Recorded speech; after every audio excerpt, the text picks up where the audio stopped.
An invisible danger, but being prepared can be life-saving. We're talking about carbon monoxide, and having a fully functional detector in your home is important. In today's Good Question, Braden is asking, at what height should carbon monoxide detectors be placed for best operation? Here's Victor Puente with the answer to that good question.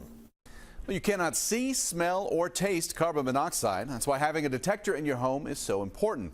The symptoms of CO2 poisoning include headaches, fatigue, dizziness, and shortness of breath. They can be mistaken for other illnesses like the flu, and it can be fatal in concentrated doses. The EPA says because carbon monoxide is slightly lighter than air, and also because it may be found with warm rising air, detectors should be placed on a wall about 5 feet above the floor. You can also place it on the ceiling. They say not to place the detector near a fireplace or flame-producing appliance. You don't want a false alarm. And the best practice is for each floor to have a separate detector. Quote, if you're getting a single carbon monoxide detector, place it near the sleeping area. Make certain the alarm is loud enough to wake you up.